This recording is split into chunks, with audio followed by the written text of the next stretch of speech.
এবারে নাদিয়া ফার্নিচারের সৌজন্যে আন্তর্জাতিক বাণিজ্য মেলার খবর মেলায় মেলায়।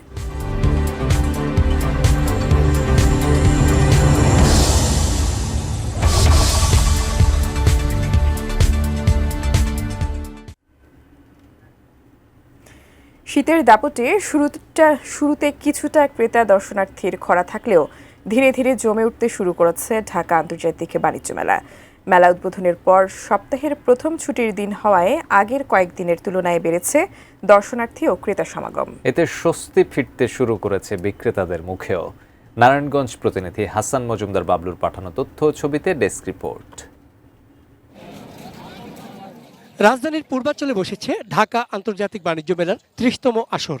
শুক্রবার ছুটির দিন হওয়ায় সকাল থেকেই মেলা প্রাঙ্গণে আসতে শুরু করেন ক্রেতা দর্শনার্থীরা। দুপুর গড়াতেই জমজমাট হয়ে ওঠে পুরো মেলার মাঠ।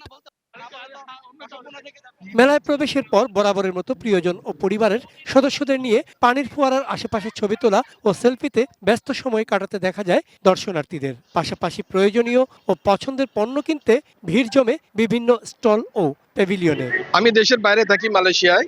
আমি আসছি বাংলাদেশে, শ্বশুর বাড়িতে আসছি বউ ছেলে মেয়ে নিয়ে। তাই বাণিজ্যিক মেলা শুরু হয়েছে, তাই একটু ছেলে মেয়ে নিয়ে ঘুরতে আসলাম।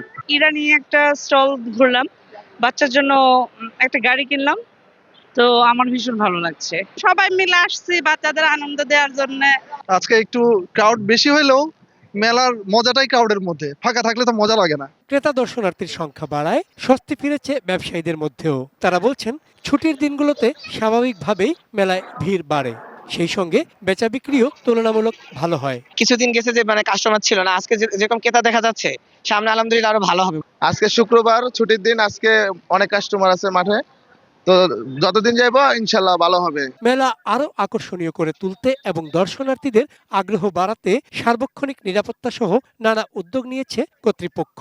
এতে পরিবার নিয়ে নির্বিঘ্নে মেলা উপভোগ করতে পারছেন দর্শনার্থীরা। চন্দন পাল, ডেস্ক রিপোর্ট, এটিএন নিউজ।